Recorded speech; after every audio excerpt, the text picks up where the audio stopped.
고린도전서 제1장.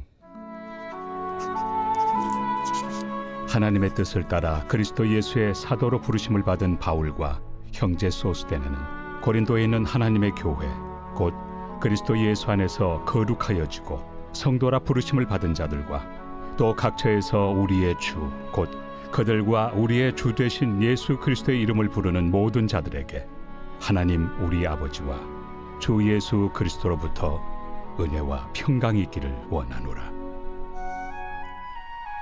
그리스도 예수 안에서 너희에게 주신 하나님의 은혜로 말미암아 내가 너희를 위하여 항상 하나님께 감사하노니 이는 너희가 그 안에서 모든 일 곧 모든 언병과 모든 지식의 풍족함으로 그리스도의 증거가 너희 중에 견고하게 되어 너희가 모든 은사에 부족함이 없이 우리 주 예수 그리스도의 나타나심을 기다림이라. 주께서 너희를 우리 주 예수 그리스도의 날에 책망할 것이 없는 자로 끝까지 견고하게 하시리라. 우리는 그리스도 안에서 그의 은혜의 풍성함을 따라 그의 피로 말미암아 속량 곧 죄 사함을 받았느니라. 이는 그가 모든 지혜와 총명을 우리에게 넘치게 하사 그 뜻의 비밀을 우리에게 알리신 것이요 그의 기뻐하심을 따라 그리스도 안에서 때가 찬 경륜을 위하여 예정하신 것이니 하늘에 있는 것이나 땅에 있는 것이 다 그리스도 안에서 통일되게 하려 하심이라. 모든 일을 그의 뜻의 결정대로 일하시는 이의 계획을 따라 우리가 예정을 입어 그 안에서 기업이 되었으니 이는 우리가 그리스도 안에서 전부터 바라던 그의 영광의 찬송이 되게 하려 하심이라. 그 안에서 너희도 진리의 말씀 곧 너희의 구원의 복음을 듣고 그 안에서 또한 믿어 약속의 성령으로 인치심을 받았으니 이는 우리 기업의 보증이 되사 그 얻으신 것을 속량하시고 그의 영광을 찬송하게 하려 하심이라. 이로 말미암아 주 예수 안에서 너희 믿음과 모든 성도를 향한 사랑을 나도 듣고 내가 기도할 때에 기억하며 너희로 말미암아 감사하기를 그치지 아니하고 우리 주 예수 그리스도의 하나님 영광의 아버지께서 지혜와 계시의 영을 너희에게 주사 하나님을 알게 하시고 너희 마음의 눈을 밝히사 그의 부르심의 소망이 무엇이며 성도 안에서 그 기업의 영광의 풍성함이 무엇이며 그의 힘의 위력으로 역사하심을 따라 믿는 우리에게 베푸신 능력의 지극히 크심이 어떠한 것을 너희로 알게 하시기를 구하노라. 사랑하는 성도 여러분, 안녕하세요. 우리 2025년 한정록교회 사순절 캠페인 중에 있습니다. 절제와 감사 회복으로 하는 한 달 살기. 오늘 이 시간들을 통해 우리가 사순절의 의미를 깊이 묵상해 보고요.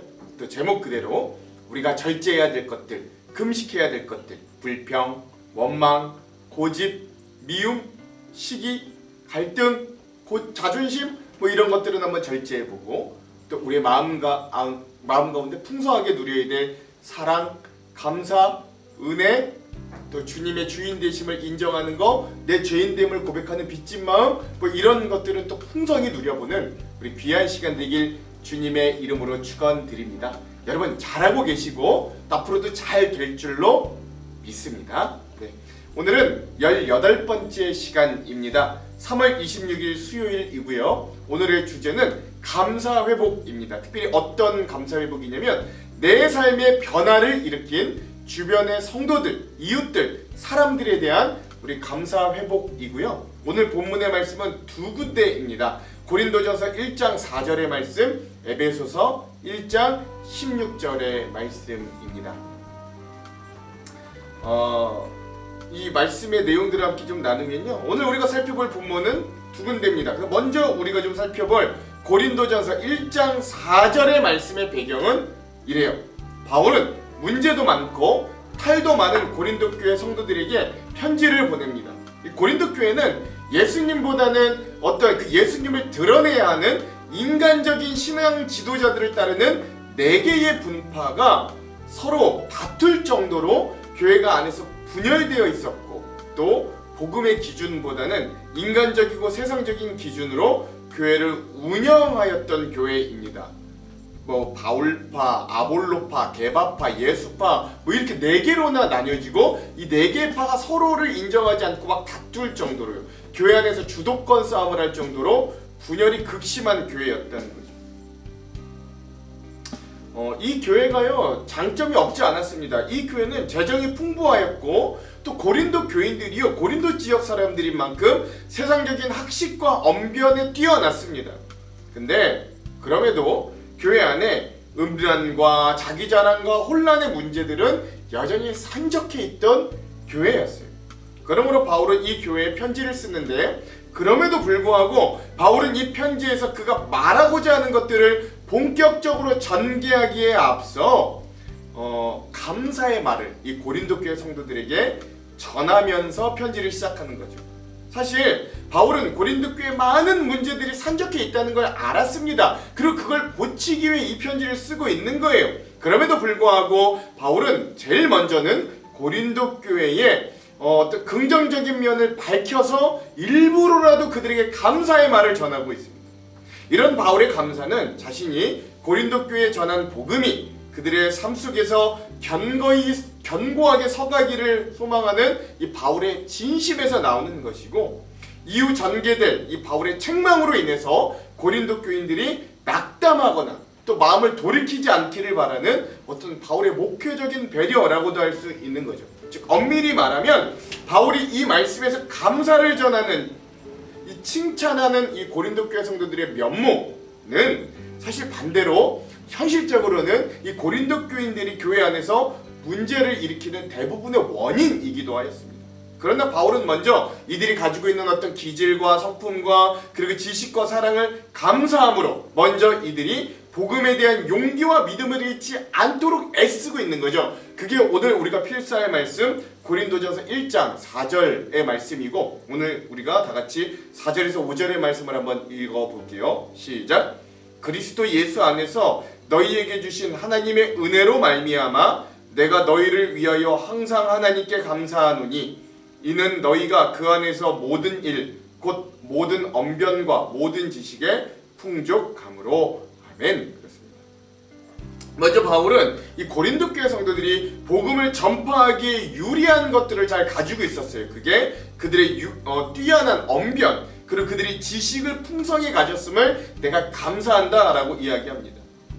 이들은 이 고린도 지역은요 당시 헬라 철학의 중심지였기 때문에 고린도 교인들 역시 자연적으로 그 지역에 살면서 철학적인 지식과 또 사고의 능력 그리고 화술, 언변, 말하는 솜씨에 아주 능한 사람들이었습니다.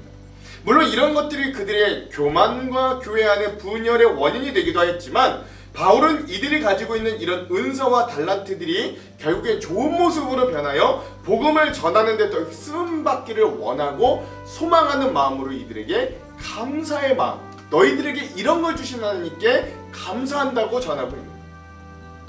이렇게 바울의 시각은 감사의 시각을 통해 고린도 교회 성도들의 현재 부족함에 고정되지 않았습니다. 바울은 당장의 고린도 교회의 성도들의 모습은 수많은 문제와 갈등 중에 있지만 이들의 미래에는 책망할 것이 없는 자들로 끝까지 설 것을 소망하며 감사로서 그의 기대를 표현했던 거예요. 즉 이런 바울의 감사와 칭찬을 통해 우리 성도들도 그리스도 안에서 성숙하게 될 고린도 교회의 미래를 내다보는 이 바울의 소망, 이 믿음의 모습을 그런 시각을 발견할 수 있습니다. 이런 바울의 시각이 오늘 우리들의 삶에도 또 우리 교회에도 절실하게 필요합니다. 현재 우리의 눈에 보이는 성도와 이웃의 모습이 때로는 가족, 배우자와 자녀의 모습이 사랑스러워 보이지 않을 수도 있습니다. 그러나 그들의 현재의 모습에만 우리의 시각을 고정하지 않고 오늘 우리가 그들을 용납하고 서로 성장케 하는 사랑을 줌으로써 그가 변화될 미래를 마치 내가 지금 바로 현재로 보며 그 소망을 끊지 않는 자세가 오늘 우리들에게도 절실하게 필요합니다. 이런 말이 있죠. 믿음은 도토리 하나를 보며 참나무를 그리는 것이고 믿음이란 폐허 같은 땅에 강물이 흘러 생명이 넘칠 것을 꿈꾸는 것이며 믿음이란 말썽꾸러기 아이들을 보며 장성한 하나님의 일꾼을 그리는 것이다. 되게 멋있는 말이죠. 그러므로 오늘 우리도 교회 공동체 안에서 또는 우리 가정 공동체 안에서 우리가 사는 삶의 반경 안에서 때론 연약하고 부족한 자들이 있다면 그가 더 성숙한 그리스도인으로, 그가 더 성숙한 자로 변화되고 자랄 것을 믿음의 눈으로 봐줄 수 있어야 됩니다.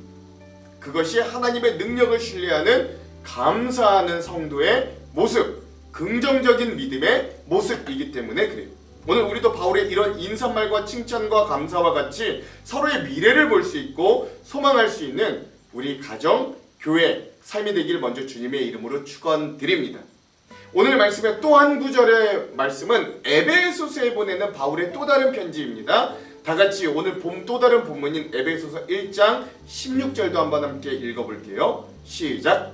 내가 기도할 때에 기억하며 너희로 말미암아 감사하기를 그치지 아니하고. 아멘. 그렇죠. 이 에베소 교회에 바울이 편지를 보낼 때는 그 바울 자신이 감옥에 갇혀있던 신세였습니다. 그럼에도 바울의 입에서는 감사하다, 기뻐하다는 말이 결코 떠나지 않았고 오히려 감사와 기쁨이라는 단어가 이 바울이 옥중에서 편지를 쓸 때 더 많이 등장합니다. 이렇게 감사와 기도는 바울이 편지를 보내는데 보편적으로 볼 수 있는 특징이기도 합니다. 이처럼 바울은 자신의 동역자들에 대한 감사와 그들을 위한 중보 기도를 결코 잊지도 않았고 그치지도 않았어요. 멈추지도 않았다는 거죠. 즉 바울은 에베소와 그가 세웠던 교회들 또는 그와 관계를 맺었던 성도들에 대해 그들이 믿음으로 성장함과 또 그들이 바울과 교회에 대한 희생과 사랑으로 함께하는 것에 대해 먼저는 하나님께 감사하였고 또한 그 성도들에게 사랑과 감사의 표현을 아끼지 않았다라는 게 중요합니다.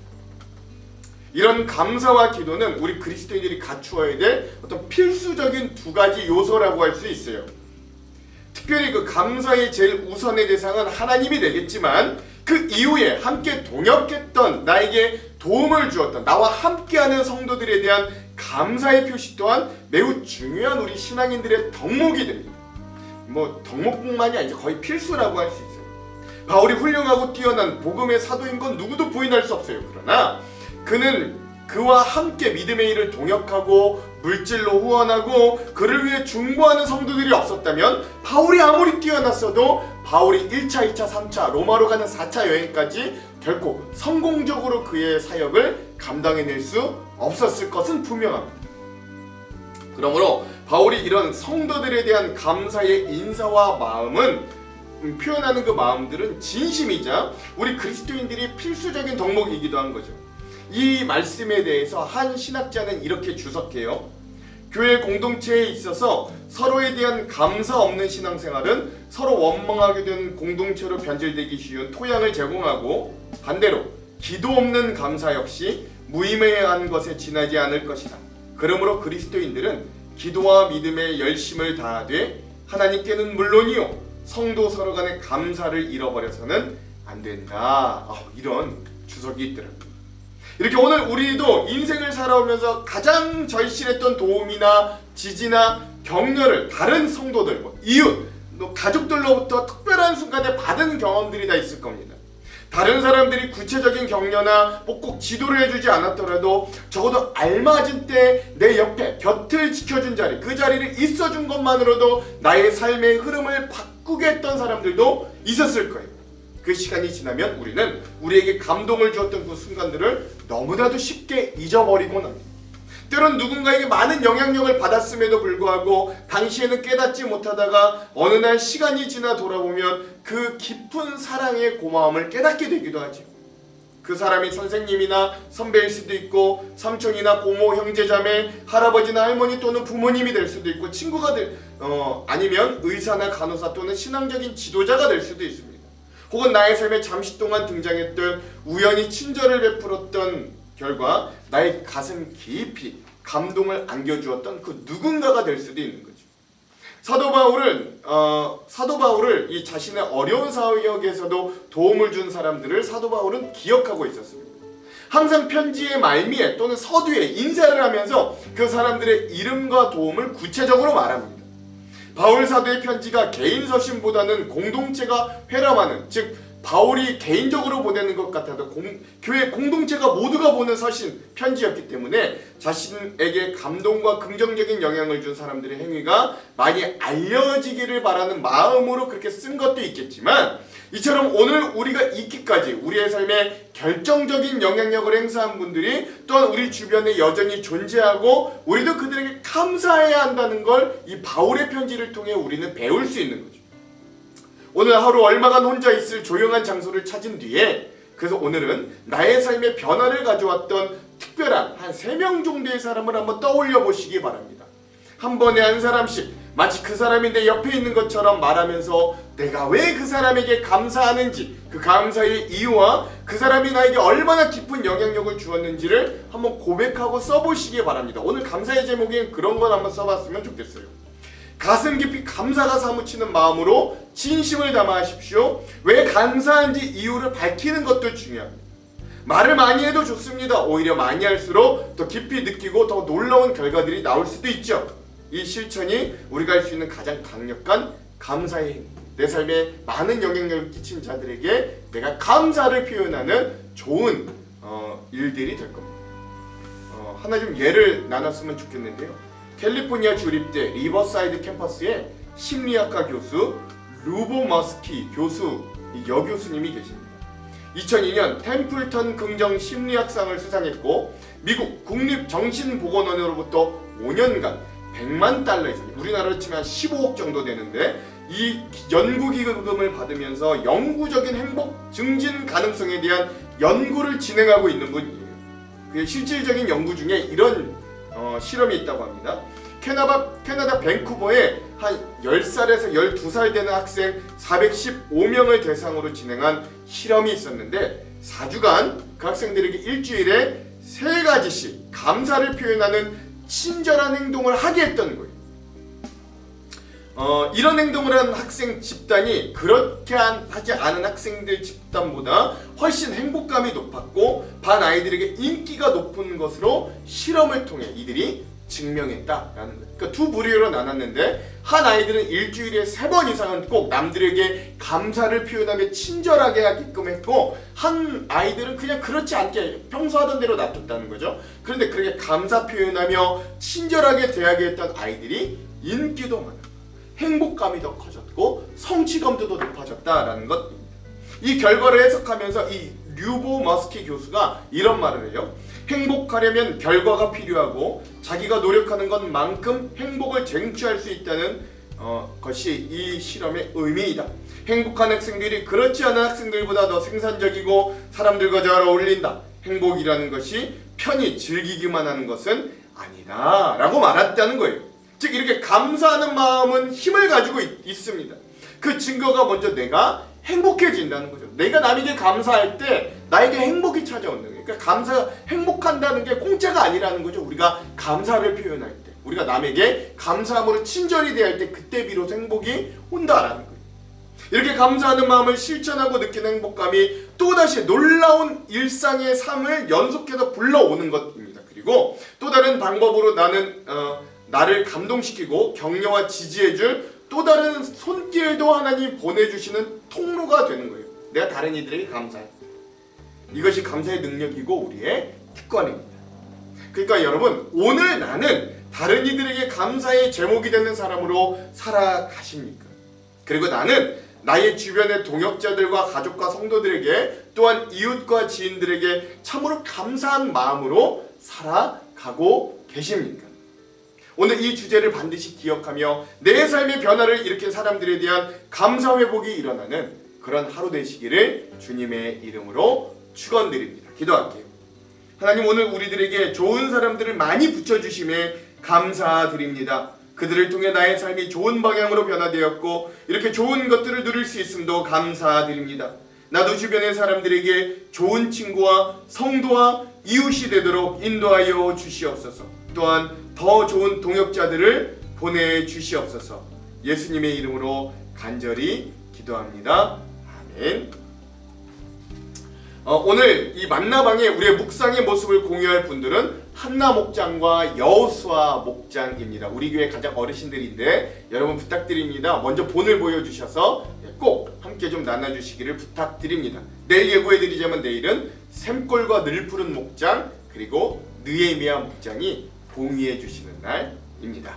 자, 오늘은 이 영상 이후에 Will Love Worship의 기대라고 하는 찬양을 함께 듣고 영상을 마무리하도록 하겠습니다. 그럼 사랑하는 성도 여러분, 오늘도 불평과 원망은 금식하고 하나님이 주시는 감사와 은혜는 풍성히 누리는 하루 되시길 간절히 소망합니다. 사랑하고 축복합니다. 화이팅!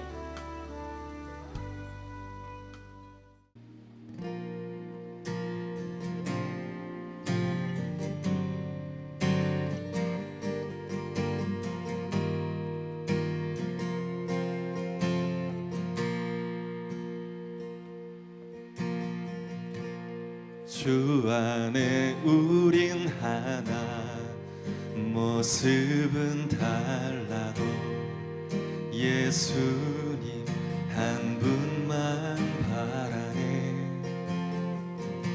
사랑과 선애로 서로를 격려해 따스함으로 보듬어가리. 주님 우리 안에 함께 하시니 형제 자매의 기쁨과 슬픔 느끼네. 내 안에 있는 주님 모습 보네. 그분 기뻐하시네.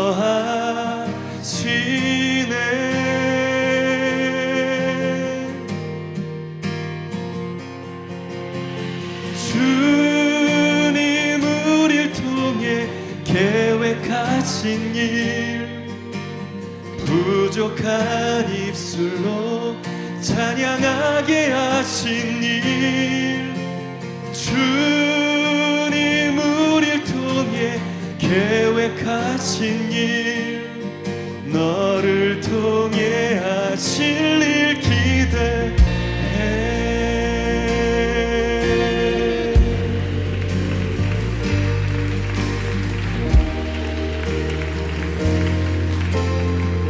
다시 한번 고백합시다. 주 안에 우린 하나, 주 안에 우린 하나, 모습은 달라도 예수님 한 분만 바라네. 사랑과 선